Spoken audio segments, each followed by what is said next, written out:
चलिए लिख लिया सबने।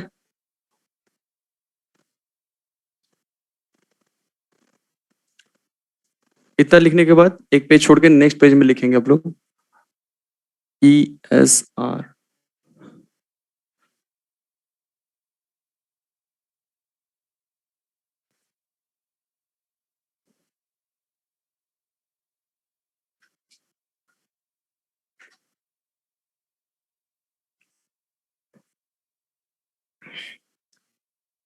चलो सब लोग देखो, उसके बाद लिख लेना। सब लोग ध्यान सुनो, ऑनलाइन जो पढ़ रहे हैं वो भी सुनते रहें, ताकि जो आपको ना समझ में आए यहाँ से समझ में आ जाएगा बोलने टाइम। बोलने टाइम तो नहीं बोलेंगे ना कम से कम, कि बड़ा बड़ा बोलो। देखो, एल्कीन है ये, कौन है ये? और एल्कीन जब भी अपने को दिखेगा तो दिमाग में कौन कौन सी रिएक्शन आज पढ़ रखा है बेटा? अरे बोलो भाई। ये एर के बाद क्या हमने फरार पढ़ा है? फरार। फरार का मतलब क्या होता है? Addition reaction. याद आ रहा है बेटा? मतलब इन दोनों में पाई बॉन्ड ब्रेक होगा। कौन सा बॉन्ड ब्रेक होगा? पाई बॉन्ड ब्रेक होगा, दो सिग्मा ऐड होंगे। समझ में आ गई बात ये? और एक रिएक्शन हमने और पढ़ी थी, क्या नाम था उसका? FRSR। मतलब आज के बाद हमें एल्कीन एल्काइन दिख जाए तो हमें दो तीन रिएक्शन हमारे दिमाग में छप जानी चाहिए। पहले आ गया, दूसरा, तीसरा। अगर आपको याद हो HBr, तो HBr के रिएक्शन में हमने पढ़ रखा है H प्लस और Br माइनस होता है। याद आ रहा है बेटा?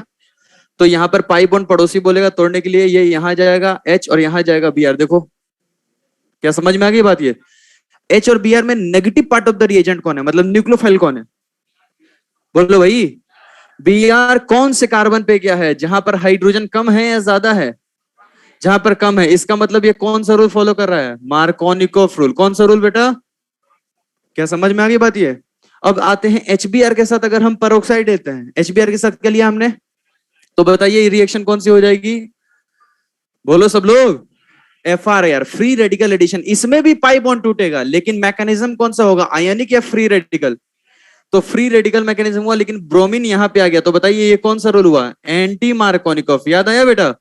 अच्छा एक बात बताओ, HBr के साथ पेरोक्साइड एंटी मार्कोनिकोफ होता है क्या? HCl के साथ पेरोक्साइड भी एंटी मार्कोनिकोफ होता है? नहीं। इलेक्ट्रोफिलिक एडिशन अगर पढ़े हो तो तुम्हें ध्यान होगा कि सिर्फ HBr के साथ पेरोक्साइड ही FRAR शो करता है। HCl के साथ पेरोक्साइड धोखा होता है, वो EAR मैकेनिज्म से पूरा होता है। किससे पूरा होता है?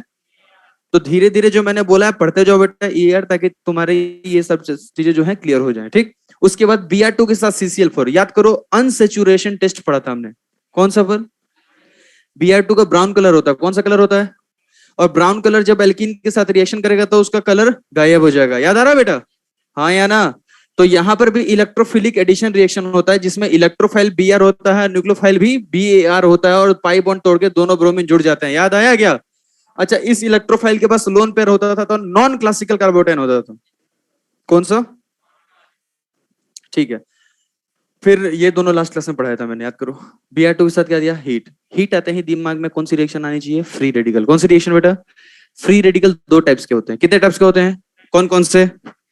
फ्री रेडिकल एडिशन रिएक्शन और free radical substitution reaction. Free radical addition reaction alkene का सिर्फ एक होता है, और वो कौन सा है बेटा? HBr के साथ पेरोक्साइड। अरे हाँ या ना? तो यहाँ पे क्या हो जाएगा? Br2 CCl4 के साथ EAR हो जाएगा, और यहाँ पर हीट अगर आ जाएगा तो यहाँ पर हम लोग क्या बोलेंगे? FRSR। क्या बोलेंगे बेटा? अच्छा, एल्कीन को अगर FRSR देना है, क्या देना है, तो कौन सा हाइड्रोजन होना चाहिए? Allylic hydrogen. क्या याद है? अरे लास्ट क्लास में पढ़ाया था भाई। कौन सी? मैंने बताया hydrogen, allylic hydrogen. Allylic hydrogen हटने से जो रेडिकल आता है वो रेजोनेंस स्टेबलाइज होता है। कैसे होता है बेटा? अच्छा, क्या ये NBS का नाम सुना है आप लोगों ने? पूरा नाम बताइए। N bromosuccinimide. ये किसके लिए फेमस है? एलाइलिक एंड बेंजाइलिक सब्स्टिट्यूशन के लिए। फिर से बोलो सब लोग। क्या समझ में आ गई बात ये? तो बस यही मैं कंपैरिजन करने वाला था कि आज के बाद कभी भी हमें एल्कीन दिखेगा तो हम यही तीन रिएक्शन सोचेंगे, इसके अलावा कुछ नहीं सोचेंगे अभी तक जितना मैंने पढ़ाया है। क्या दिमाग में रहेगा आपके ये? अरे बोलो भाई। तो जिस बच्चे ने FRSR पढ़ा है, कम से कम ये दोनों तो क्लियर होगा जो यहाँ पे बैठा हुआ है।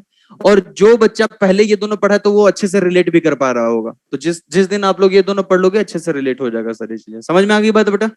चलिए, तो आज हम लोग पढ़ने वाले हैं इलेक्ट्रोफिलिक सब्स्टिट्यूशन रिएक्शन, जिसको short में बोलेंगे ESR। क्या बोलेंगे बेटा? चलिए लिखिए जल्दी से।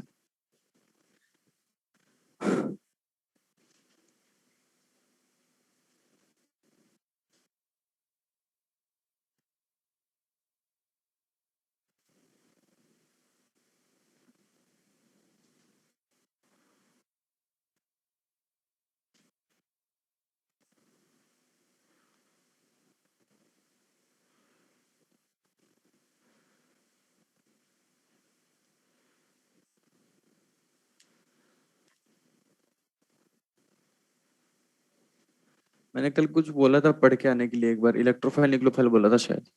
पढ़ के आए हो आप लोग?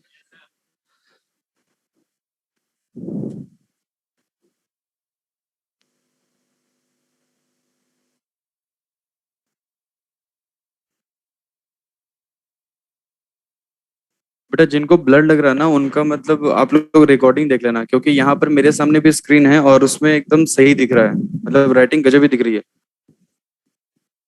अब इससे ज्यादा जूम करूंगा तो बेटा इतना छोटा बोर्ड मिलेगा मेरे को लिखने के लिए। रुको दिखाता हूँ। इतना छोटा बोर्ड मिलेगा मेरे को लिखने के लिए, तो इसमें मैं क्या लिखूंगा बेटा? है ना? हाँ, कुछ बच्चे ये भी बोल रहे हैं कि सब सही दिख रहा है। पेज क्यों छोड़ना है? भगवान के नाम पे छोड़ दे बेटा। पेज क्यों छोड़ना है?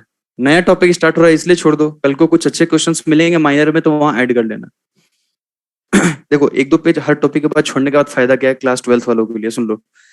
बोर्ड का एग्जाम देना है, अरे हाँ देना है या नहीं?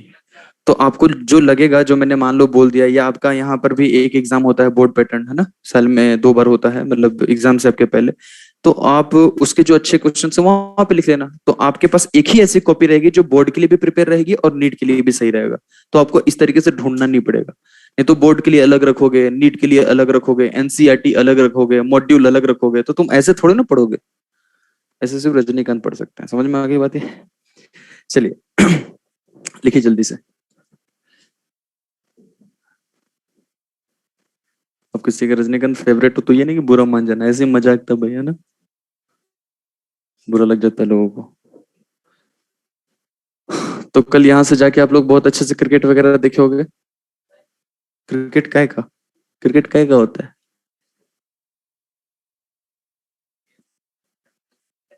देखो बोला उधर, टेस्ट में मजा आता है। अबे इतना क्रिकेट मत देखना भाई, बहुत टाइम पास होता है, और टेस्ट तो वैसे भी 5 दिन का होता है। समझ में आ रही है ना बात? थोड़ा बहुत देख लो जान लो, लेकिन मेनली पढ़ाई लिखाई पे ध्यान दो।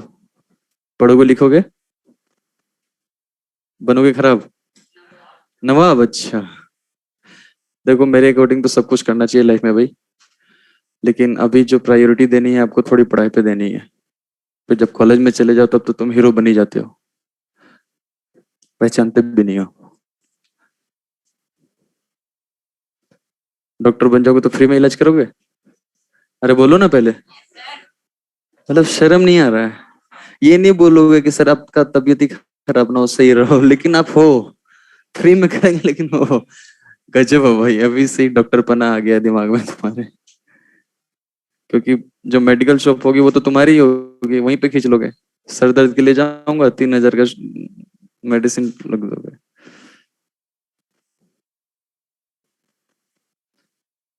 आप लोगों में से वैसे कितने बच्चे सेवा के भाव से डॉक्टर बनना चाहते हैं, सिर्फ सेवा, कि भाई सेवा करना है?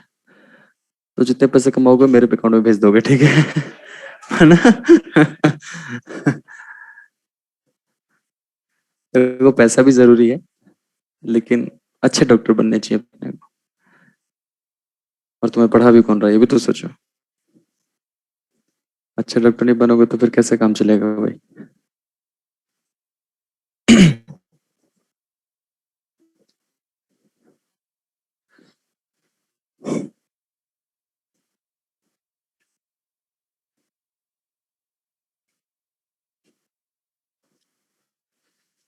तुम्हें क्या लगता है, नीट निकलने के बाद लिखते रहेंगे, कहानी सुनते रहेंगे, लेकिन लिखते रहेंगे, है ना? नीट निकलने के बाद सबसे खुशी का दिन कौन सा रहता है, जिस दिन रिजल्ट आता है या जिस दिन आप व्हाइट कोट पहले दिन पहनते हो? हाँ, जैसे लग रहा है तुमने एक्सपीरियंस कर रखा है। अभी तक जो बच्चे हैं वो यही बोलते हैं, जिस दिन व्हाइट कोट पहनते हैं ना, उस दिन बहुत अच्छा फील होता है उनको। और रिजल्ट निकलता है तो उसके बाद तुम्हारे नाम पे तुम्हारे पेरेंट्स खुश होते हैं, कैसा ही नहीं बोल रहा हूँ क्या? फिर आस पड़ोस के लोग तुम्हारे पास आते हैं कि आपने कैसे पढ़ाई की थी, मेरे लड़के को भी पढ़ा दो। चलो अच्छी बात बोला। हाँ, वहां पे ये नहीं बोलना कि मैंने कुछ नहीं किया था, सब पीके सर ने किया था, नहीं। अभी जो जितना तू बोल रहा है ना, देखता हूँ मैं, रुक जा। ये ऐसे बच्चे बड़े खतरनाक होते हैं।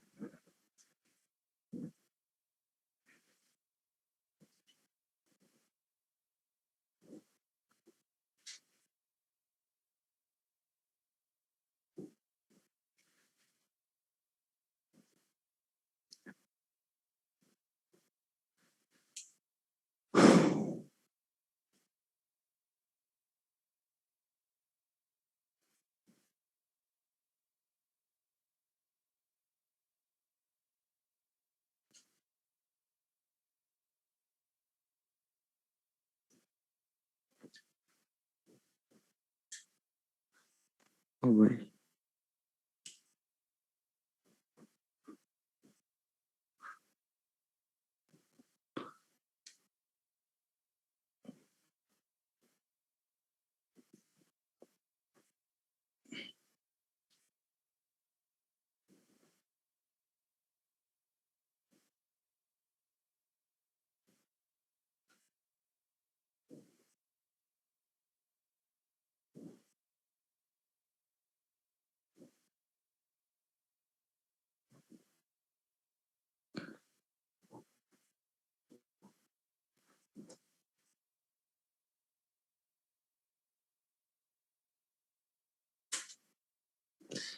ऑनलाइन वाले बच्चों ये पॉइंट्स लिखा है, ठीक है, थोड़ा छोटा है लेकिन समझ लेना।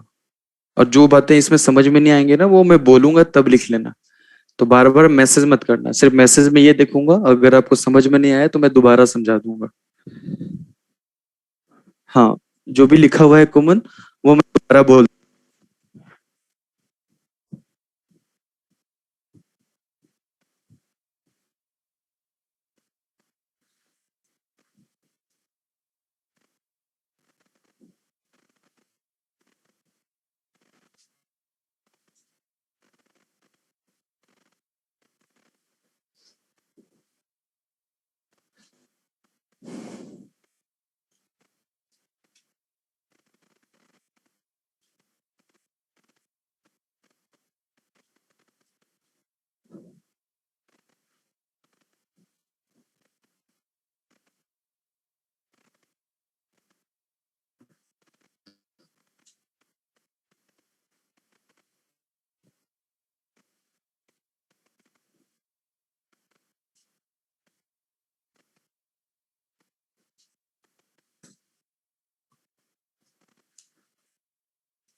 ये प्लस एम प्लस एच ये सब पढ़ के आए हो थोड़ा बहुत?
कहाँ पे? किधर? देखो।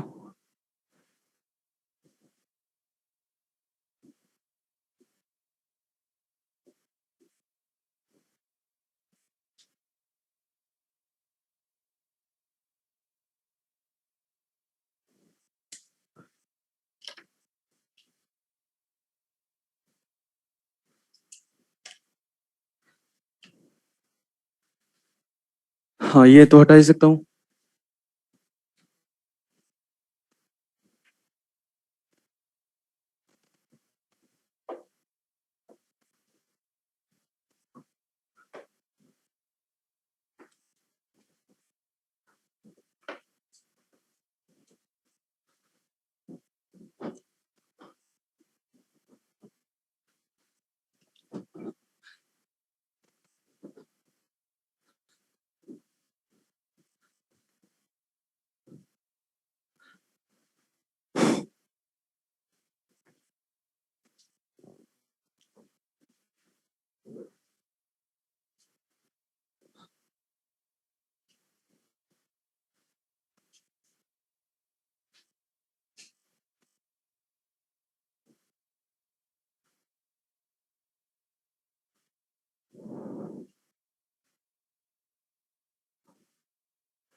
पहले सब लोग एक बार देख लें इधर, ये इलेक्ट्रॉन नहीं है, ये बोर्ड में कुछ प्रॉब्लम है ना? समझ में आ रही बात ये? देखो, समझ में आ गया? तो ये नहीं कि तुम इलेक्ट्रॉन भी दे देना और पॉजिटिव चार्ज भी दे देना। या एक काम करता हूँ, ऐसा लिख देता हूँ, चलो लिखो। ये तो खतरनाक।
पीछे दिख रहा है, ये देखो तो, पीछे बोलो।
आपके पास 2 मिनट है, जल्दी से लिख लीजिए।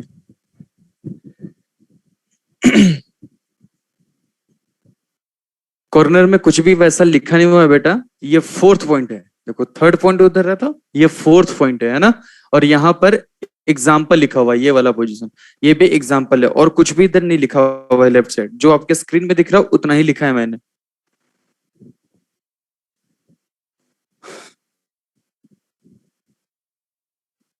थर्ड पॉइंट नॉट क्लियर, अभी समझाऊंगा तो क्लियर हो जाएगा। मैं बता दूंगा थोड़ी देर में बोल के।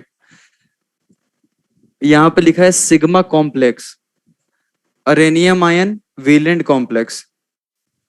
मैं समझाऊंगा तो उस समय लिख लेना बेटा, जिसको थोड़ा बहुत लिखने में दिक्कत हो रही है।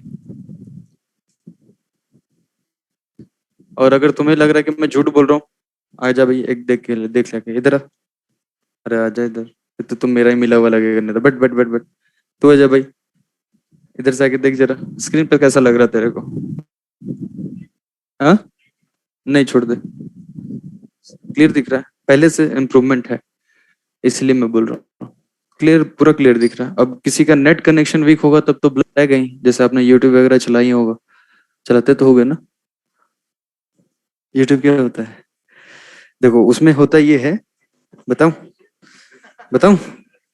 मैं बता रहा हूँ, उसमें क्या होता है कि पहले आपको खड़ा होना पड़ता है, खड़ा होइए, फिर साइड आना पड़ता है, साइड आइए। अरे बता, तेरे को पता है कि नहीं? तो बैठ, हीरो बन रहा है।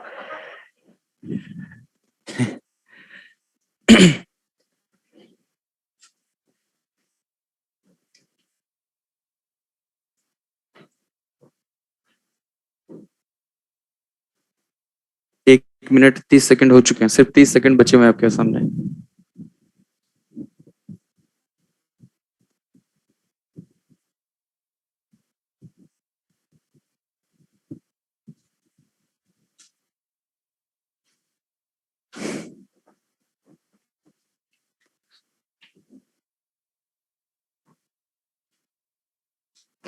चलो लिखना बंद करो, अब समझ लो, उसके बाद लिख लेना जो बचा हुआ पार्ट है। सब लोग समझो, इधर एक फिर से नया रिएक्शन है। अभी भी मैं वही बात बोलूंगा, जिसको GOC1 के बारे में थोड़ा बहुत नॉलेज है और इलेक्ट्रोफाइल न्यूक्लियोफाइल के बारे में पता है, वो आराम से ये रिएक्शन समझ सकता है। ठीक, ESR रिएक्शन, सबसे पहली बात कि जैसा नाम है इसका, तो उसमें भी इसमें भी सब्स्टिट्यूशन रिएक्शन होने वाला है। क्या होने वाला है बेटा? मतलब कि एक जाएगा और दूसरा सब्स्टिट्यूशन होने वाला है। लेकिन इस बार जाने वाला कौन है? इलेक्ट्रोफाइल। और आने वाला भी कौन है? इलेक्ट्रोफाइल। तो इसलिए इस रिएक्शन का नाम है इलेक्ट्रोफिलिक सब्स्टिट्यूशन रिएक्शन। तो सोचो, न्यूक्लियोफिलिक सब्स्टिट्यूशन रिएक्शन किसको कहेंगे? न्यूक्लियोफाइल जाएगा, न्यूक्लियोफाइल आएगा। आई बात समझ बेटा? तो ये जो कंपाउंड, ये अगर पूछा गया कि कौन से कंपाउंड ये रिएक्शन देते हैं, तो आपको बताना होगा बेंजीन और उसके डेरिवेटिव देते हैं। तो बेंजीन बच्चों को समझ में आता है, डेरिवेटिव नहीं आता। डेरिवेटिव का मतलब ये हुआ कि बेंजीन में से एक हाइड्रोजन हटाइए, उसके जगह पे किसी और को लगाइए, तो वो बेंजीन का डेरिवेटिव हो जाता है। क्या समझ में आ गई बात बेटा? जैसे फिनोल, फिनोल क्या है? बेंजीन का डेरिवेटिव। एनिलीन, ये क्या है? बेंजीन का डेरिवेटिव।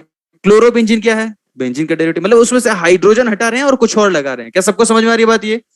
तो ये बेंजीन और बेंजीन के डेरिवेटिव ESR देते हैं। अब क्वेश्चन ये आता है, सर एडिशन क्यों नहीं देता है? क्या आपने कभी सुना है कि बेंजीन एक एरोमेटिक कंपाउंड है? अरे बोलो भाई। और एरोमेटिक कंपाउंड में नॉर्मल रेजोनेंस से ज्यादा स्टेबिलिटी होती है।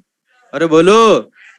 तो अगर हमने एडिशन रिएक्शन किया तो पाई बॉन्ड क्या होगा? टूट जाएगा। पाई बॉन्ड क्या हो जाएगा बेटा? अगर पाई बॉन्ड टूट गया तो क्या उसमें रेजोनेंस हो पाएगा? और रेजोनेंस नहीं होगा तो उसकी एरोमेटिसिटी भी खत्म। अब एरोमेटिसिटी नहीं रहता, तो बताओ कोई एरोमेटिक कंपाउंड क्या अपनी एरोमेटिसिटी खत्म करना चाहेगा? तो वो कुछ ऐसे रिएक्शन सोचा कि भाई ऐसा काम करते कि मैं एरोमेटिसिटी भी बरकरार रहे। मतलब देखिए, बेंजीन में हर कार्बन पे हाइड्रोजन होता है। इसमें क्या हुआ है कि हाइड्रोजन की जगह इसमें इलेक्ट्रोफाइल आ रहा है। बेंजीन में हाइड्रोजन की जगह ESR आ रहा है। पहली बात, कौन से कंपाउंड ये रिएक्शन दे रहे हैं? बेंजीन और बेंजीन के डेरिवेटिव। और इसमें भी हाइड्रोजन ही टूट रहा है। कौन टूट रहा है बेटा? एल्केन में भी हाइड्रोजन जा रहा था, बट वहां पे होमोलेटिक फिजन हो रहा था। क्या हो रहा था? और यहां पर क्या होगा? हेट्रोलेटिक फिजन। क्या समझ में आ गई बात? यहां से हाइड्रोजन H+ के फॉर्म में जाएगा। कौन से फॉर्म में जाएगा? अच्छा, H+ में लेके जाने वाला को क्या कहते हैं? बेस। याद आ रहा है बेटा? मतलब इसमें बेस की भी रिक्वायरमेंट होने वाली है। क्या सबको समझ में आ रही है बात? तो यहां से H+ जाएगा और इलेक्ट्रोफाइल आएगा। मतलब ओवरऑल रिएक्शन में क्या होता है ये हमें समझ में आ गया। ESR में बस इतना सा काम है कि बेंजीन से एक हाइड्रोजन हटाइए, उसके जगह पे किसी इलेक्ट्रोफाइल को लगाइए, रिएक्शन कंप्लीट हो गया। क्या इतनी बात क्लियर है बेटा? अब आते हैं ये रिएक्शन हुआ कैसे, ये हमें पढ़ना है, क्योंकि इस पर बेस्ड बहुत सारे क्वेश्चंस अपने एग्जाम में आते हैं। तो देखिए, बेंजीन अगर आपने इलेक्ट्रोफाइल न्यूक्लियोफाइल पढ़ रखा होगा, जैसा कि मैंने लास्ट क्लास में आपको बोला था, तो बेंजीन खुद एक क्या है? इलेक्ट्रोफाइल है या न्यूक्लियोफाइल है? न्यूक्लियोफाइल है। क्या है बेटा? क्योंकि पाई इलेक्ट्रॉन्स घूम रहे होते हैं, हाँ या ना बेटा? तो बेंजीन में पाई इलेक्ट्रॉन्स घूम रहे होते हैं, तो ये खुद एक न्यूक्लियोफाइल है। सामने एक रिएजेंट है, इलेक्ट्रोफाइल भी रहेगा, न्यूक्लियोफाइल दोनों रहेगा हमेशा। कौन कौन रहेगा फिर से बताइए? और न्यूक्लियोफाइल। जैसे इलेक्ट्रोफिलिक एडिशन रिएक्शन अगर आपने पढ़ा हो, तो उसमें भी इलेक्ट्रोफाइल रहता है और न्यूक्लियोफाइल भी। ठीक है, और ये खुद क्या है? एक बोलो। तो न्यूक्लियोफाइल, अगर न्यूक्लियोफाइल पहले अप्रोच करे तो बताइए न्यूक्लियोफाइल न्यूक्लियोफाइल में क्या होगा? रिपल्शन होगा, तो रिएक्शन होगी क्या? तो अब कौन आएगा बेटा? इलेक्ट्रोफाइल। अब इलेक्ट्रोफाइल आ गया, तो इलेक्ट्रोफाइल ने इस बेंजीन को देखा तो बोला कि हम आपको अप्रोच कर रहे हैं। क्यों अप्रोच कर रहे हैं बताइए? इलेक्ट्रोफाइल मतलब इलेक्ट्रॉन लेने वाला है, देने वाला? और बेंजीन क्या? इलेक्ट्रॉन देने वाला। लेकिन ये बेंजीन बोल रहा है कि अगर मैंने तुम्हें अपना इलेक्ट्रॉन दे दिया तो मेरी एरोमेटिसिटी खत्म हो जाएगी। तो बोला भाई एक बार पूरा रिएक्शन करके तो देख, मजा आ जाएगा। पूरा रिएक्शन करके देख, तुम्हारी एरोमेटिसिटी जैसे पहले थी वैसे ही रहने वाली है। क्या समझ में आ गई बात बेटा? तो अगर इसके पाई इलेक्ट्रॉन्स को अपना इलेक्ट्रॉन इलेक्ट्रोफाइल को देना है तो पाई बॉन्ड टूटेगा। पाई बॉन्ड क्या हो जाएगा बेटा? तो अच्छा, पाई बॉन्ड मान लो टूट रहा है और मैंने कुछ इस तरीके से तोड़ा पाई बॉन्ड को। जरा ये देखना, ये एरो आपको समझ में आ रहा है क्या? इस एरो का मतलब क्या हुआ? पाई इलेक्ट्रॉन्स में कितने इलेक्ट्रॉन होते हैं? जल्दी बोलो। दो होते हैं। तो दोनों पाई इलेक्ट्रॉन्स कहां चले गए? ऊपर चले गए बेटा। इस पे कौन सा चार्ज? नेगेटिव। नेगेटिव अपना इलेक्ट्रॉन डोनेट करेगा। किसको डोनेट करेगा? इलेक्ट्रोफाइल को अपना इलेक्ट्रॉन डोनेट करेगा। तो इस पोजीशन पर क्या आएगा? पॉजिटिव। अरे आया ना? तो ये अपना इलेक्ट्रॉन डोनेट किया, यहाँ पे इलेक्ट्रोफाइल चिपक गया, यहाँ पे पॉजिटिव आ गया। बेंजीन बोल रहा तुमने धोखा कर दिया। वो उसने पूछा कैसे? कि पहले मैं एरोमेटिक था और जैसे ही मैंने तुम्हें अपना इलेक्ट्रॉन डोनेट किया, ये हो गया sp3। क्या हो गया बेटा? और अगर ये sp3 हो गया, इसका मतलब ये हुआ कि ये तो नॉन एरोमेटिक हो चुका है। क्या हो चुका है बेटा? बोला पहले मैं स्टेबल था और आज मैं लेस स्टेबल हूं, अनस्टेबल नहीं बनेंगे। ऐसा बेंजीन खुद सोचा कि मैं अनस्टेबल बन गया। तो इलेक्ट्रोफाइल क्या बोल रहा है, देख भाई मानता हूं तुम्हारी एरोमेटिसिटी खत्म है, लेकिन बगल में जो कार्बोकेटाइन बना है देखो थोड़ा थोड़ा रेजोनेंस कर रहा है। देखो क्या रेजोनेंस कर रहा है, क्या थोड़ा सा अच्छा लगा उसको, लेकिन बुरा तो अभी भी लगा है। क्यों बुरा लगा है बताओ? एरोमेटिसिटी खत्म हो चुकी है भाई, aromatic compound highly stable compound. तो ये कार्बोकेटाइन जरा देखो इस पाई के साथ रेजोनेंस कर रहा है, अरे आया ना, और ये पाई इसके साथ रेजोनेंस कर रहा है, मतलब ये कार्बोकेटाइन यहां से लेके यहां तक घूम रहा है कि नहीं घूम रहा बेटा? तो ये कार्बोकेटाइन को देखो मैंने बताया है कि ये कार्बोकेटाइन यहां से लेके यहां तक घूम रहा है। क्या समझ में आ गई बात बेटा? और इसी को हम बोलते हैं सिग्मा कॉम्प्लेक्स। क्या बोलते हैं? या इसी को अरेनियम आयन बोलते हैं, या इसी को वेलेंट कॉम्प्लेक्स भी बोलते हैं। तो अब एग्जाम में क्वेश्चन आएगा कि बताइए भाई सिग्मा कॉम्प्लेक्स इसमें बनता है ईएसआर, एफआरएसआर, एनएसआर, एसएन1, एसएन2, कुछ भी दे देगा। क्या समझ में आ गई बात? अच्छा बताओ, ये मोर स्टेबल था, ये लेस स्टेबल था, तो क्या ये रिएक्शन का स्लो स्टेप होगा कि फास्ट स्टेप होगा? बोलो। और किसी भी रिएक्शन का स्लो स्टेप क्या होता है? Rate determining step. मतलब सारी कहानी इसी पर डिपेंड करती है और इसी को समझना है। क्या समझ में आया बेटा? तो बताओ अगर ये बनने वाला कार्बोकेटाइन स्टेबल बनेगा तभी तो ये रिएक्शन जाएगा यहां पे।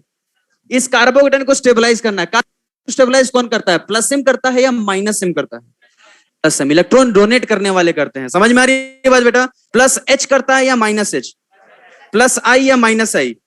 मतलब अगर इस बेंजीन में plus M plus H plus I group लगे रहेंगे तो ये कार्बोकेटाइन थोड़ा आराम से बन जाएगा, और जितना आराम से बनेगा रिएक्शन आसानी से। समझ में आया नहीं आया? तो देखो यहां पे क्या हुई बात कि ये इलेक्ट्रोफाइल समझ में आ गया कि भाई इसको अगर इसके साथ रिएक्शन करना है तो यहां पर plus M plus H plus I group होना चाहिए। अच्छा बेंजीन का काम क्या है? इलेक्ट्रॉन डोनेट करना। अरे हाँ या ना? अच्छा बेंजीन में इलेक्ट्रॉन की डेंसिटी बढ़ाई जा सकती है क्या किसी तरीके से? आपने पढ़ा होगा इलेक्ट्रॉनिक इफेक्ट। कौन सा इफेक्ट? तो इलेक्ट्रॉनिक इफेक्ट में plus M plus H plus I पढ़े हो बेटा? तो अगर मैं इस बेंजीन पे प्लस एम लगा दूं या प्लस एच लगा दूं या प्लस आई लगा दूं तो बेंजीन में इलेक्ट्रॉन डेंसिटी बढ़ेगी या कम होगी? अगर इलेक्ट्रॉन डेंसिटी बढ़ेगी तो इलेक्ट्रॉन डोनेट करने की टेंडेंसी, और अगर ये बढ़ेगा तो रिएक्शन आसानी से आगे बढ़ जाएगा। मतलब मिला जुला के दोनों बात एक ही है, हाँ या ना? तो अगर आपसे कोई पूछे कि ईएसआर में इंटरमीडिएट क्या बनता है, आप क्या बताएंगे? कार्बोकेटाइन। क्या बोलेंगे? और वही कार्बोकेटाइन घूम के क्या बन जाता है? इससे पहले भी किसी रिएक्शन में कार्बोकेटाइन बना था क्या? कौन सी रिएक्शन में? ये यार याद आया क्या? सेम इसी के जैसा, बट ये बेंजीन की रिएक्शन है। क्लियर हो गया बेटा इतना? अरे हाँ या ना? तो अब आते हैं, कार्बोकेटाइन बन चुका है। पहले न्यूक्लियोफाइल जो रिपल्शन कर रहा था अब बोल रहा कि अब मेरी बारी है। हाँ या ना बेटा? न्यूक्लियोफाइल आएगा। न्यूक्लियोफाइल पे कौन सा चार्ज है? नेगेटिव। लेकिन नेगेटिव चार्ज आते ही दिमाग में दो बातें आती हैं, आनी चाहिए हमेशा। क्या क्या? न्यूक्लियोफाइल और बेस दोनों जैसा काम कर सकता है। ये न्यूक्लियोफाइल यहां पर अटैक करना चाहेगा? बोलो। ये न्यूक्लियोफाइल कहां अटैक करना चाहेगा? इस कार्बोकेटाइन पे। बोलो ना भाई। क्यों अटैक करना चाहेगा? क्योंकि ये इलेक्ट्रॉन लेने वाला और ये इलेक्ट्रॉन।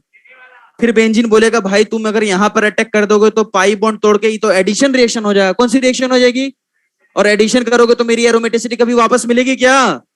तो ये नेगेटिव चार्ज क्या करता है? इसके ये वाले हाइड्रोजन को लेके भाग जाता है।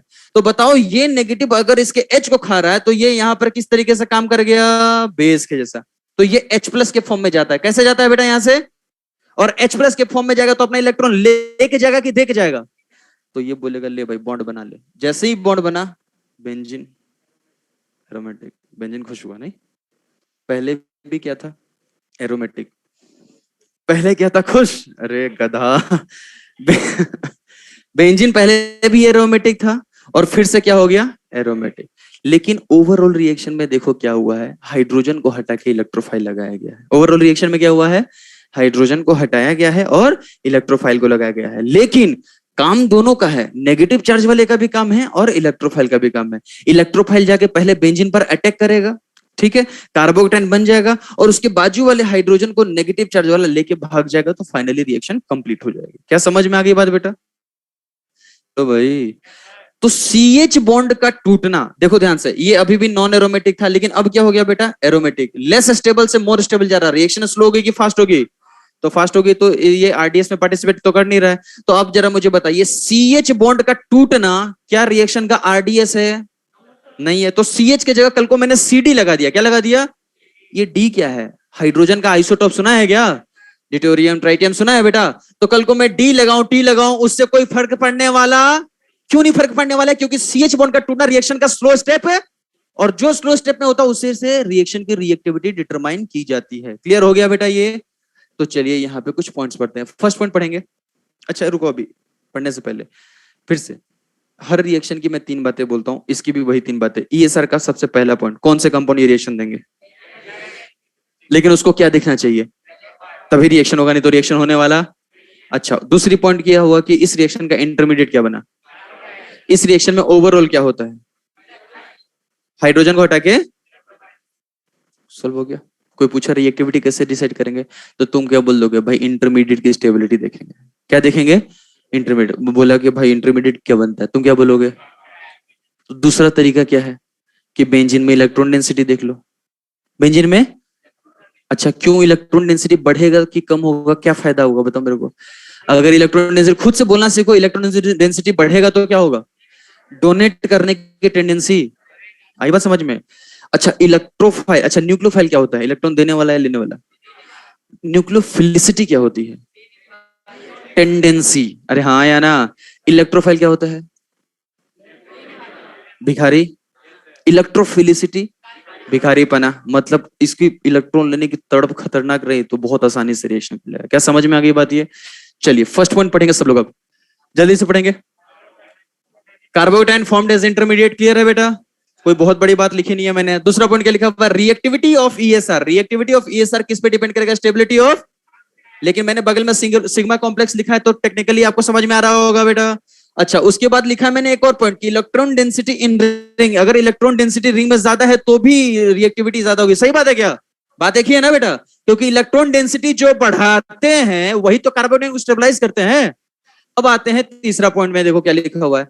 ये बेंजीन है और यहाँ पे जिसको नहीं दिख रहा वो देख लेना, ये प्लस एम प्लस एच और प्लस आई लिखा हुआ है। ये तीनों के तीनों बेंजीन में इलेक्ट्रॉन की डेंसिटी बढ़ाएंगे या कम करेंगे, बोलो? बढ़ाएंगे। ठीक है, तो बढ़ाएंगे तो इसकी बेंजीन से रिएक्टिविटी ज्यादा होगी कि कम होगी, ईएसआर में ज्यादा होगी। समझ में आ रही बात? क्योंकि इसकी डोनेट करने की टेंडेंसी, इलेक्ट्रॉन डोनेट करने की टेंडेंसी, क्लियर है? अगर मैंने बेंजीन पे minus M minus H minus I लगा दिया तो ये बेंजीन से इलेक्ट्रॉन क्या करेगा, अगर इलेक्ट्रॉन खींचेगा तो इसमें इलेक्ट्रॉन की डेंसिटी कम हो जाएगी। तो इलेक्ट्रोफाइल बोलेगा तुम मल नहीं रहा, मेरा घर क्यों संभालने आ रहे हो, हाँ या ना बेटा?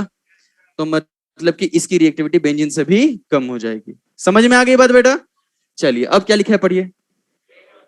रेट ऑफ ईएसआर का मतलब हुआ कि बेंजीन में अगर हम हाइड्रोजन के जगह ड्यूटेरियम और उसके जगह ट्राइटियम लगा देते हैं तो क्या रिएक्शन में कोई फर्क पड़ने वाला है? क्यों नहीं पड़ने वाला है, जल्दी से बताइए? कि breaking off C H is not involve in RDS. RDS में पार्टिसिपेट नहीं कर, कुछ भी लगाओ अपने को उससे मतलब, लेकिन खतरनाक चीज नीचे लिखा हुआ, पढ़िए एक बार। But in case of iodination and sulphonation rate of ESR कुछ इस तरीके से हो जाएगा। आयोडीनेशन एंड सल्फोनेशन में, अच्छा आयोडीनेशन में यहां पे क्या आएगा, आई। ब्रोमिनेशन में क्या आएगा, नाइट्रेशन में क्या आएगा, सल्फोनेशन में क्या आएगा, SO3H। तो 2 ऐसे रिएक्शन हैं जहां पर रेट में डिफरेंस आ जाता है। अब क्यों ऐसा आता है आगे समझ में आ जाएगा, लेकिन अभी भी थोड़ा बहुत आइडिया ले सकते हो। जहां जहां आयोडीन आया है वहां वहां परेशानी हुई है। सोच लो, एल्कीन का आयोडीनेशन किया था, याद करना, I2, तो विसिनल डाइआयोडाइड जो बनता था हाईली अनस्टेबल, याद आ रहा है क्या? तो पीछे चल जा रहा था रिएक्शन, याद आया बेटा? एल्केन का आयोडीनेशन किया तो HI बन जा रहा था, क्या बन जा रहा था बेटा? तो HI बनने से क्या होगा, पीछे इसमें भी वही चीज होने वाली है। इसलिए ये वाला स्टेप जो होता है उसमें आरडीएस बन जाता है। तो अपने को दिमाग में रख लेना है 2 रिएक्शन, कौन कौन सी बताए? आयोडीनेशन एंड सल्फोनेशन, 2 ऐसी रिएक्शन है जिसमें हाइड्रोजन के जगह हम ड्यूटेरियम और ट्राइटियम लगाएंगे तो रिएक्शन पे फर्क पड़ेगा। ये पहले कंप्लीट करेगा, उसके बाद ये, उसके बाद ये। लेकिन अगर और किसी भी रिएक्शन की बात कर गए, ब्रोमिनेशन, नाइट्रेशन, क्लोरीनेशन, तो उसमें कुछ भी फर्क पड़ने वाला लगभग सेम होगा। एक बार आईटी में भी ऐसा क्वेश्चन आ चुका है। ये इसका मतलब पता है ना आप लोगों को, अप्रॉक्स। समझ में आया? कुछ तो थोड़ा थोड़ा होता है लेकिन उतना वैल्यू नहीं रखते अपन। ठीक है, समझ में आ गई बात? तो यहां तक पॉइंट क्लियर हो गया। अब उधर देखिए क्या लिखा हुआ है, पढ़िए। हाँ, और धीरे बोलो बेटा, आवाज मेरे तक नहीं आनी चाहिए। अच्छा, उल्टा सुनते हो क्या तुम लोग? गजब। ऑर्थो पैरा डायरेक्टिंग ग्रुप और एक्टिवेटिंग ग्रुप, ये हमने जीओसी 1 में पढ़ा था। जिसको दिखाई नहीं दे रहा वो लिख लेना भाई। Ortho and para directing group और एक्टिवेटिंग ग्रुप, ये जीओसी 1 में पढ़ा था। ये किसको बोलते हैं जल्दी से बताओ? प्लस एम और प्लस एच ग्रुप को। फिर से बोलिए, क्या मैंने बोला? प्लस एच ग्रुप को। अच्छा, याद है क्या आप लोगों को? प्लस एम और प्लस एच ग्रुप अगर हम बेंजीन में लगाएं, किस में लगाएं बेटा? तो बेंजीन में इलेक्ट्रॉन की डेंसिटी बढ़ेगी कि कम होगी? कहां बढ़ेगी? ऑर्थो पे और तो ऑर्थो पैरा पे अगर बढ़ेगी इलेक्ट्रॉन डेंसिटी तो इलेक्ट्रोफाइल भी कहां जाना चाहेगा? क्योंकि इलेक्ट्रोफाइल को तो मेनली क्या चाहिए, और वो कहां आ रहा है? इसीलिए तो प्लस एम प्लस एच को हम क्या बोलते हैं?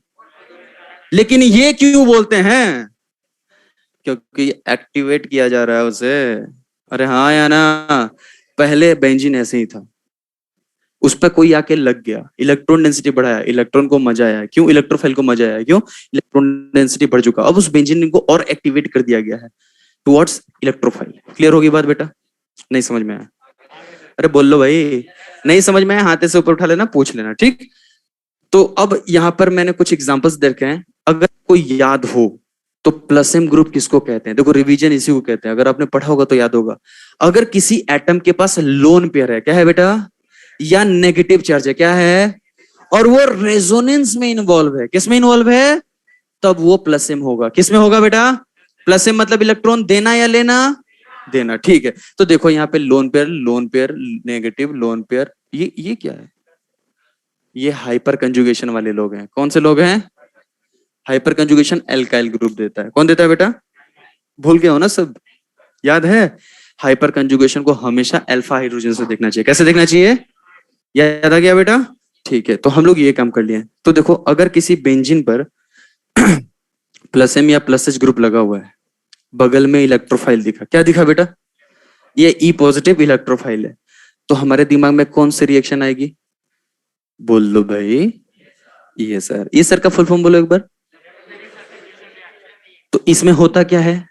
हाइड्रोजन को हटाते हैं और इलेक्ट्रोफाइल को लगाते हैं। अगर बेंजीन रहता, कहीं से भी हटा दो, कहीं से भी रिएक्शन करा दो, लेकिन अब ऊपर में कौन लगा हुआ है?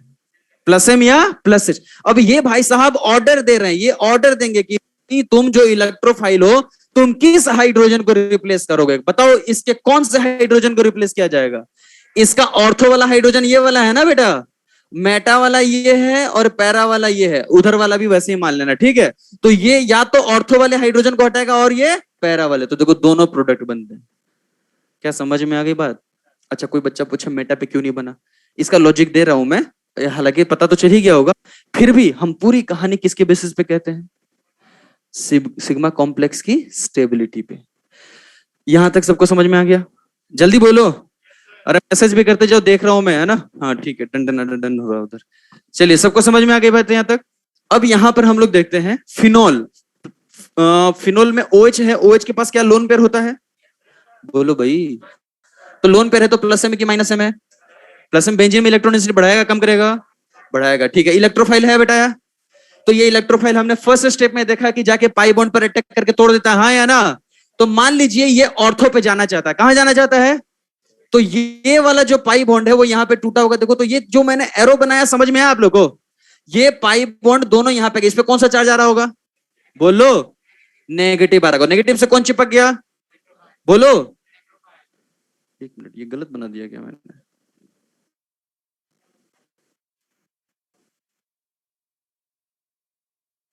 ये एक मिनट, नहीं ये गलत हो गया, यहाँ पे ये नहीं है, और थोड़ा नीचे दिया एग्जाम्पल मैंने, ठीक है। यहाँ पर हम लोगों ने इलेक्ट्रोफाइल को कहाँ ले गए हैं? पैरा पर। कहाँ पे लेके गए हैं बेटा? तो पैरा पर अगर यहाँ ले गए हैं तो ये दोनों पाई इलेक्ट्रॉन यहाँ पे चला गया। ध्यान से देखो, इस पे कौन सा चार्ज आ रहा है? बोलो भाई। नेगेटिव से कौन चिपक गया? कौन चिपक गया? यहाँ पर कौन आ रहा होगा? कार्बोकेटाइन। अब ये कार्बोकेटाइन जो बना है, क्या इस कार्बोकेटाइन को ये ऑक्सीजन का लोन पेयर रेजोनेंस से स्टेबलाइज कर रहा है कि नहीं? ये इंपॉर्टेंट है। इसी को बोलते हैं सिग्मा कॉम्प्लेक्स। तो हम रेजोनेंस करके देख लेंगे। चलो चेक करो, क्या ये कार्बोकेटाइन पाई से रेजोनेंस कर रहा है कि नहीं? जल्दी से चेक करो। तो ये पाई बॉन्ड यहां से जाके यहां चला जाएगा, याद आ रहा? पाई सिग्मा कार्बोटाइन में पाई कार्बोटाइन की ओर जाता है। अरे बोलो भाई। तो ये पाई यहां से यहां चला गया, तो इस पे कौन सा चार्ज आ गया? कौन सा आया? पॉजिटिव आया। क्या ऑक्सीजन के पास लोन पेयर है? तो ये कार्बोटाइन को अपना इलेक्ट्रॉन देके उसको स्टेबलाइज करेगा कि नहीं करेगा?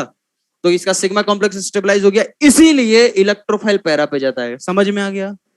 बोलो भाई। अब इलेक्ट्रोफाइल कहां गया है? बोलो भाई। तो यहां पर इस पाई बॉन्ड को मैं यहां तोड़ दिया, इस पे कौन सा चार्ज आया? बोलो।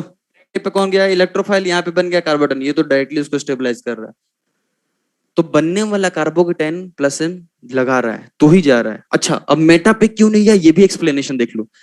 यहाँ पर इलेक्ट्रोफाइल को हम यहाँ पे लेके गए हैं, मतलब कि ये पाई बॉन्ड यहाँ से यहाँ टूटेगा। देखो तो इस पे कौन सा चार्ज आएगा, सब लोग बोलिए, बोलिए। और इस पे कौन सा चार्ज? तो यहाँ पे पॉजिटिव आ गया। अब इस पॉजिटिव का रेजोनेंस कराएंगे अपन, ठीक है? तो ये पॉजिटिव इस पाई बॉन्ड के साथ रेजोनेंस कर रहा है, बोलो ना बेटा।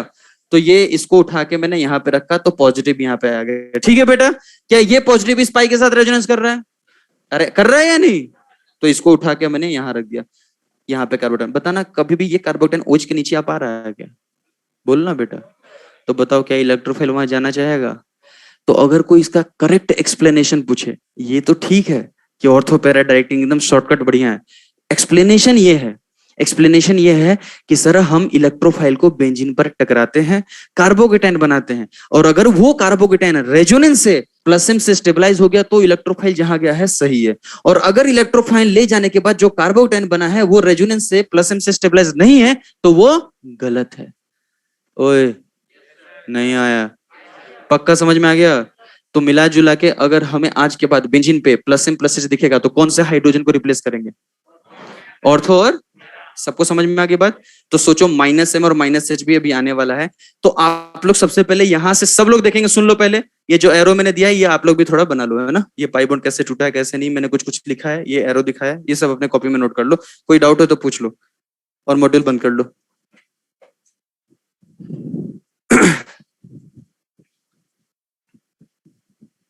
सिग्मा कॉम्प्लेक्स एक बार बता दीजिए।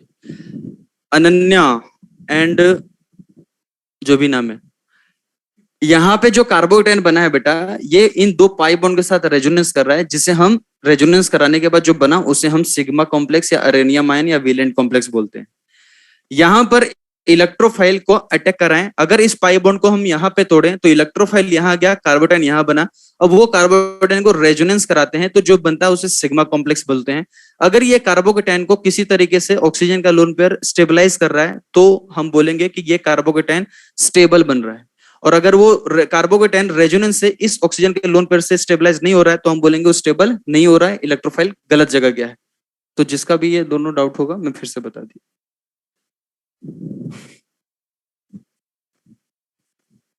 हाँ, सिग्मा कॉम्प्लेक्स में पार्शियल डबल बॉन्ड है बेटा, ये सबका हाइब्रिड बनाया है मैंने। हाँ बेटा, ये अब्रोनिल जो भी आप हैं, काइनेटिक आइसोटोपिक इफेक्ट इसी को बोलते हैं। आपने कहीं पढ़ रखा होगा या तो लास्ट ईयर मैंने बोला होगा। देखो सुनो, एक वर्ड है, सुन लो, कहीं आप भी सुन लो, सुन लो ध्यान से। हाइड्रोजन को हटा के हमने किसको लगाया? ड्यूटेरियम को लगाया, तो कुछ इफेक्ट देखने को मिला, तो इसी को बोलते हैं आइसोटोपिक इफेक्ट। क्या बोलते हैं? बहुत बड़ी चीज नहीं है, आइसोटोप से दिख रहा तो आइसोटोप इफेक्ट बोल दिया, बस लिख लीजिए। शशांक, आयोडिनेशन एंड सल्फोनेशन वाला मैंने पॉइंट बता दिया है, अभी हल्का में थोड़ा बहुत बताया, बाकी जब रिएक्शन पढ़ाऊंगा तो हो जाएगा। उधर भी शशांक है, कोई नहीं बैठा हुआ। अच्छा, ये पूछता था मेरे से हमेशा, तू भी पूछता था क्या?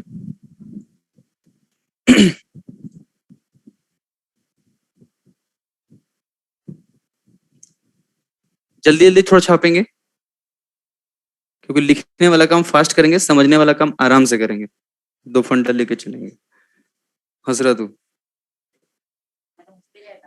तो दिख तो नहीं रहा मास्क लगा रखा है तूने, तो तू मास्क उतार क्यों रहा है? कोरोना देना चाहता है? हाँ, तो हमेशा हंसते रहता है, क्या बात? क्यों ऐसे? हंसना अच्छा लगता है, गुड।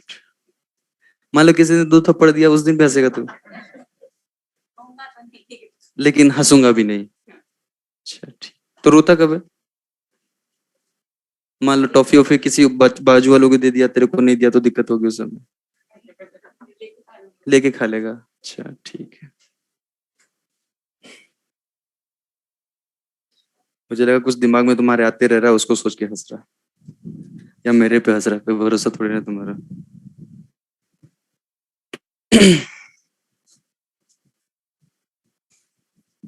चलिए काफी धीरे धीरे लिखेंगे बेटा, है ना? लिख भी लिया? अबे वो जब समझा रहा था तो लिख रहा था क्या यार? हाँ फिर ठीक है, ये ध्यान रखना।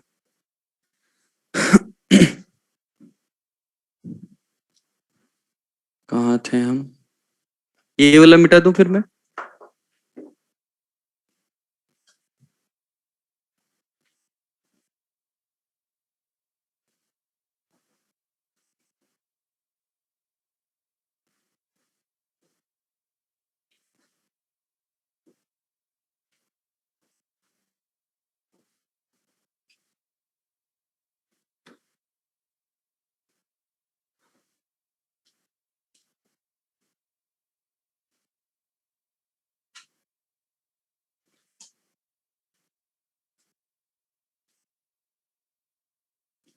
इसे कहते हैं मेटा डायरेक्टिंग ग्रुप और D activating group.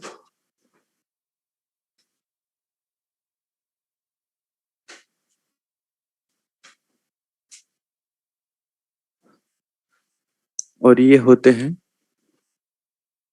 -M and -H group.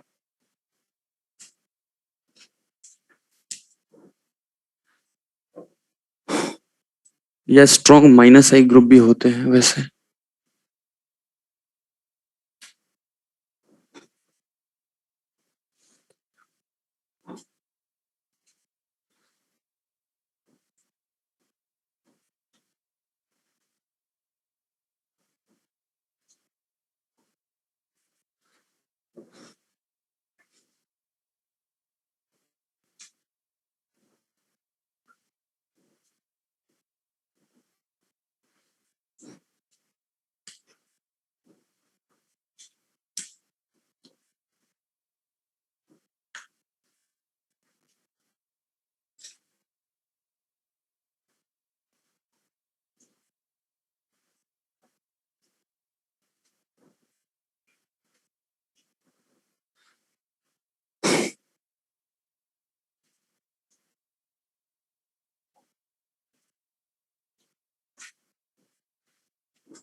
यहाँ पे लिख लेना ये चीज, है ना बेटा?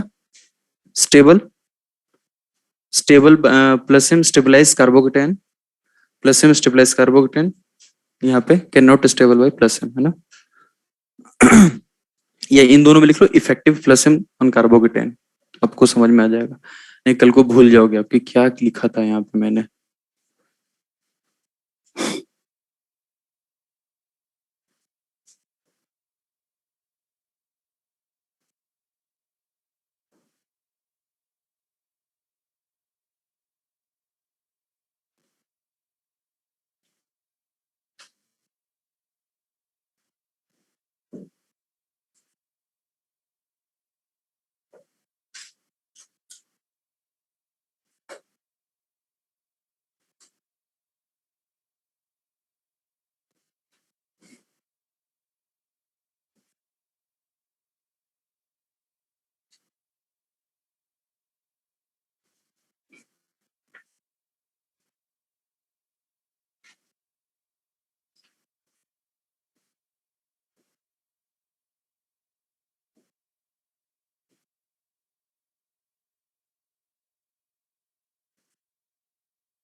राइट साइड वाला लिख लिया सबने?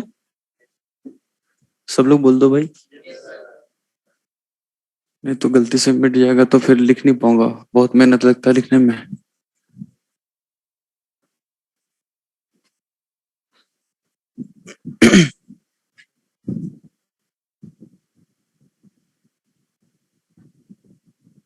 हाँ बेटा अभय प्रताप, शायद आप लेट से ज्वाइन किए हो। आज मैंने बता दिया क्लोरीनेशन का जो भी मुझे बताना था।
इसका मतलब समझ में आ गया होगा। इसके बाद इसके एक पॉइंट लिखने हैं अपने को, ठीक है। काफी समझदार होते जा रहे हो तुम लोग। आखिर पढ़ किससे रहे हो?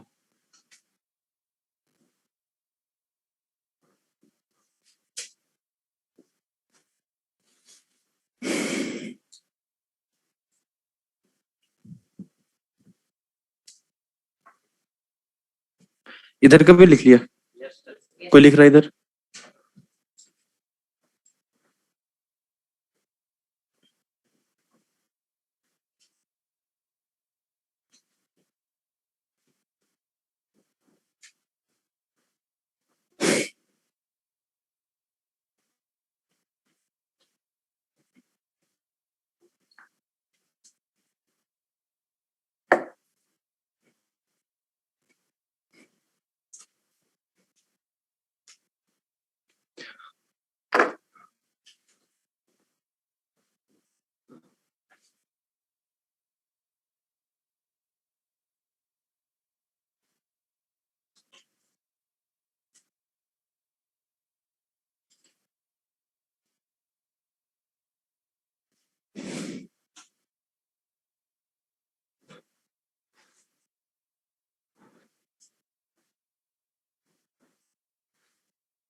हाँ, साइट ऑफ इलेक्ट्रोफाइल लिखा है।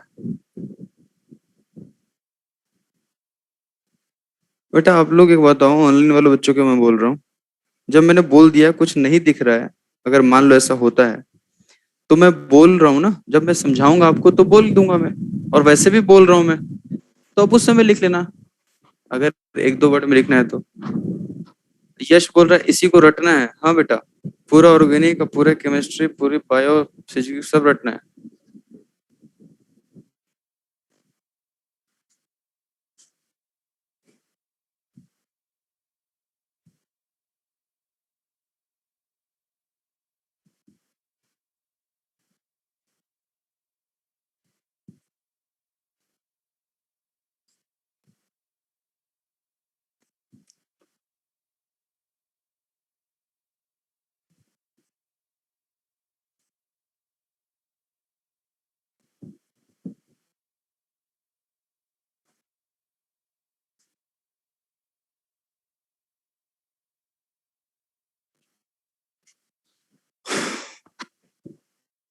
चलो सब लोग समझ लो, उसके बाद लिख लेना। देखो इधर सब लोग, कहाँ से बढ़ाना है अपने को, यहाँ से। हाँ देखिए इधर, मेटा डायरेक्टिंग ग्रुप और deactivating group. Meta directing group होते हैं -M -H और स्ट्रॉन्ग -I ग्रुप, है ना बेटा।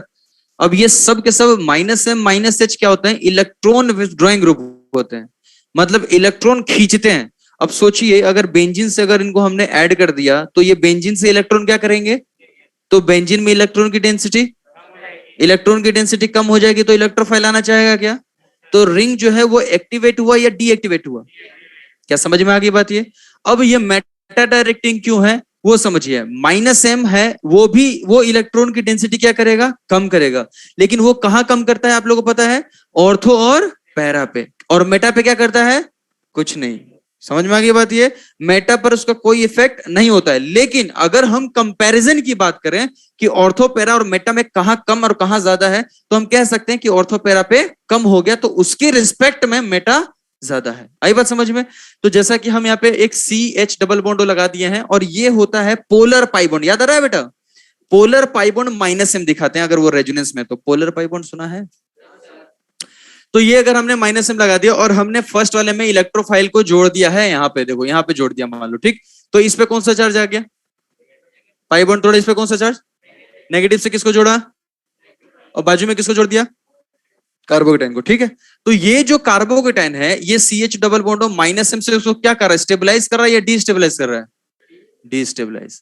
अब किसी भी बच्चे को लगेगा sir pi sigma carbocation resonance कर रहा है, लेकिन मैंने पढ़ाया था कार्बोकेटाइन पोलर पाई बॉन्ड के साथ रेजोनेंस नहीं करता है, क्योंकि ऑक्सीजन बोलेगा तुम सिर्फ मेरे हो, याद आ रहा है बेटा।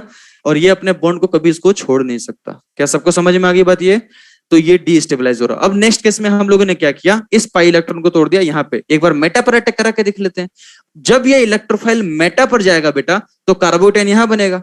अब इस कार्बोकेटाइन को यहां से चेक करना है कि वो स्टेबल कर रहा है या लेस स्टेबल कर रहा है, क्या कर रहा है। तो हम देखेंगे कि ये कार्बोकेटाइन इसके साथ रेजोनेंस कर रहा है, तो पाई बॉन्ड को यहां से कर दिया, तो पॉजिटिव यहां पे आ जाएगा बेटा। बोलियो, और कार्बोटेन जब यहाँ पे आ गया, तो फिर ये पाई बॉन्ड इसके साथ रेजोनेंस किया, तो कार्बोटेन यहाँ पे आ गया। जरा देखो, क्या polar pi bond directly carbocation को डिस्टेबलाइज कर रहा है क्या, तो मतलब कि इसके रिस्पेक्ट में इलेक्ट्रोफाइल की पोजीशन तो मेटा पे ही आनी चाहिए, इसीलिए मेटा डायरेक्टिंग ग्रुप बोलते हैं। क्या समझ में आ गई बात बेटा। अगर आपको लग रहा पैरा पे सर, तो पैरा पे भी देख लेते हैं। हम लोग इस पाई बॉन्ड को यहां तोड़ दिए, इस पे कौन सा चार्ज, बोलो, नेगेटिव से कौन चिपक गया, इलेक्ट्रोफाइल चिपक, तो यहाँ पे क्या आ गया, पॉजिटिव आ गया। अब रेजोनेंस करा के देखेंगे, जैसे ही रेजोनेंस कराया कार्बोटन यहाँ पे, तो बताइए फिर से इसको क्या कर रहा होगा, डिस्टेबलाइज। तो बताओ, कभी भी -M या -H या स्ट्रॉन्ग -I ग्रुप हम रख देते हैं, बहुत इंपॉर्टेंट है, ध्यान रखना, स्ट्रॉन्ग -I और ये -H है, तो जब भी हम ऐसा ग्रुप रख देते हैं तो इलेक्ट्रोफाइल मेटा पे जाएगा, ऑर्थोपेरा पे नहीं जाएगा। क्लियर। अरे हाँ या ना, थक गए क्या तुम लोग।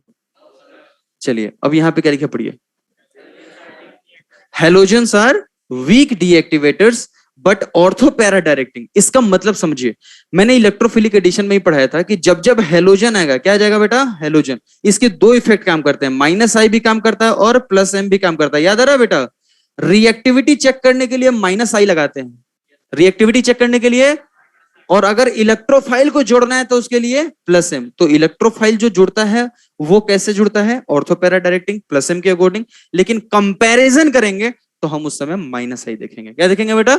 माइनस आई। अब यहीं पे कुछ क्वेश्चन देखिए, जैसे मान लीजिए क्लोरीन लगा हुआ है बेंजीन पे और किसी इलेक्ट्रोफाइल को देखा, तो बताइए ये किसके, ये कहां पे लेके जाएगा? ऑर्थो वाला हाइड्रोजन को हटाएगा और पैरा वाला को हटाएगा। देख लो, इसका मतलब यही हुआ। पढ़िए एक बार सब लोग, समझ में आ गई बात ये? अब आते हैं यहाँ पे कि बेंजीन में अगर 2-4 ग्रुप लगे हुए हैं तो इलेक्ट्रोफाइल कहाँ जाएंगे? फिर से बताइए, ईएसआर में क्या होता है ओवरऑल?